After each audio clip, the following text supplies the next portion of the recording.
Hi everyone, this is Daryl Lonnie with assistant men's basketball coach Jerod Gibson.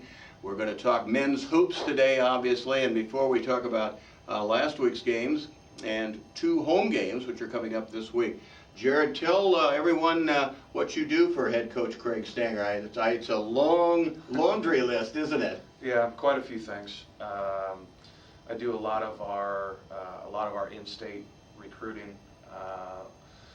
and a lot of responsibilities on the floor. Coach gives me a lot of freedom in the past and currently a lot with the defense. A lot of skill development in the off season, both post and perimeter. There's numerous things that I get to do, and I enjoy doing them. Putting together scouting reports, breaking down film. There's normally not enough time in the day to get everything done. So you can't take a break for the days of our lives or anything like that. Your No. day is pretty full. Yeah, I spent most of my day yesterday watching film. Yeah, I hear you. Let's talk about last week. Maybe a review of your games last week. We'll start with Central. Played Central Washington up in Ellensburg, one of your rivals. Comment on that game for us, Jerry. I think the thing that stands out to me the most is I thought we competed well and played hard. We had too many turnovers. I think we had 22 turnovers, and we gave up 17 offensive rebounds. And we ended up losing by 12. We cut those down significantly. It's a different game.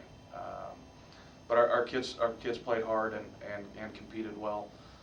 And never gave up. So, it's frustrating, but those are mistakes that we can fix and we can correct. Offensive rebounds.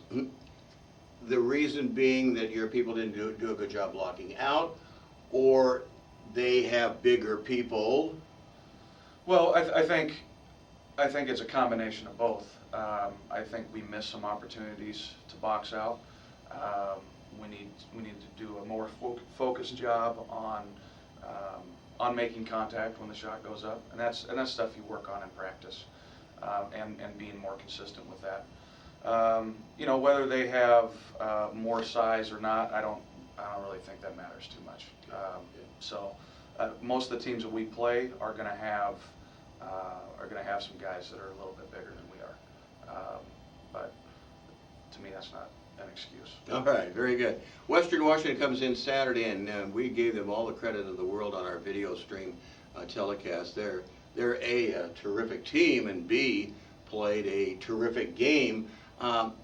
I'll give you one excuse, and we were worried about this going into the game, and that is the fact that they probably got a wake-up call on Thursday night and lost a tough triple overtime game, huh? Yeah, St. Martin's didn't do us any favors. Yeah. I think they kind of woke the demon up, and you're right. I think it was a wake-up call for them, and they came in and shot very well, and we didn't do a very good job of containing them on the perimeter, which allowed them to penetrate and kick. And again, our rebounding hurt us a little bit in that game, and we didn't do a very good job overall in that game. You viewed you look at the tapes of the weekend, you saw the games live, etc. Practice emphasis. Where are you? What are you emphasizing in practice? Where do you need to get better, Jerry? Well, I think we need to get back to a lot of basics. We need to get back to a lot of fundamentals, closeouts, defensive closeouts, boxing out we've talked about. And we need to do a better job of taking care of the basketball. That's been a problem for us all year. And the games that we are 14 turnovers or less in games, we do a pretty good job of staying in the game and giving ourselves a chance to win. So those are some areas that we'll work on this week. Your team is shooting only 44.5%. I know you'd like to get that percentage up, and we need to get that percentage up to win in this league. Yeah, we do. And we've been we've been making progress in our shot selection, I think, over the course of the last couple of weeks. It needs to continue to be better.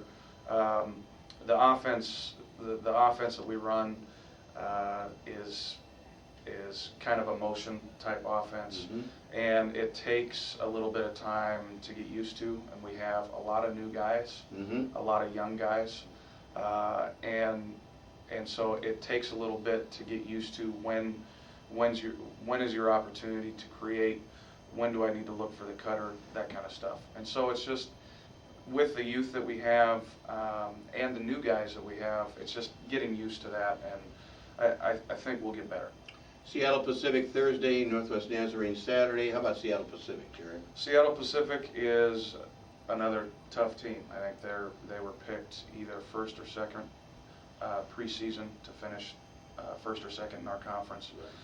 They have two very good guards in Chris Banchero, who's our point guard, and Brandon LaRue, their two guard.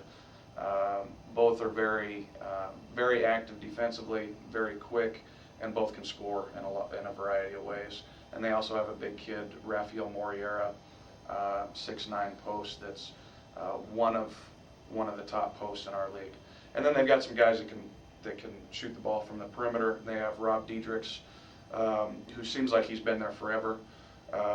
He's not a tremendous scorer for them, but he leads them in assists. He averages about 4 rebounds.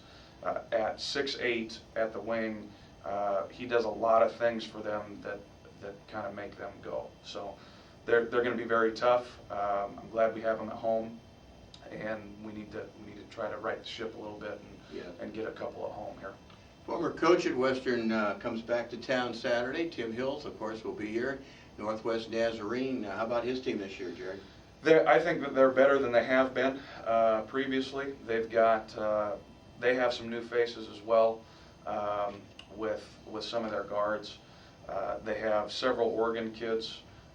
One, Brian Barkdahl, who is I believe a 6'9" post for them from Central Catholic High School, who redshirted his first year, played some for them last year, and is really good. Has made a lot of strides for them. He will be an area of focus when we play them. But I think they're very good as well. Just like every team in our conference. Way too many good teams in this conference. And you know, as we look at the schedule, look ahead at the schedule, these 2 games finish a 3-game homestand for you, and then comes 4 road games, which I guess, although we don't need more pressure, it does kind of put a little bit more pressure on, doesn't it? Because you don't want to lose 2 this week and then have to go out on the road for 4 games. Sure, and in any conference, to be successful, you've got to take care of your home floor, and you got to try to split on the road. And we dropped our first one on the road, and we dropped our first one at home. So is there time to right the ship and correct things and to continue to get better? Absolutely. By no means starting conference 0-2 are we out of things yet. We still believe that we have a very good chance to be competitive towards the top. But you're right, the conference is so tough, it puts an emphasis on you really have to win at home. The last question I have, and it probably would be a better question later in the season after you've gone through one round and played everybody, but your league has been so good in the past. Do you get the feeling that this year's league is as good, or the teams in your league as good as they've been in the past? I think so. I think people talk about your league being down one year and up the other.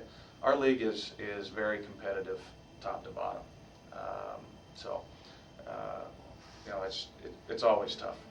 It is what it is. We've got to play them. Jerod and Daryl, thanks for being with us.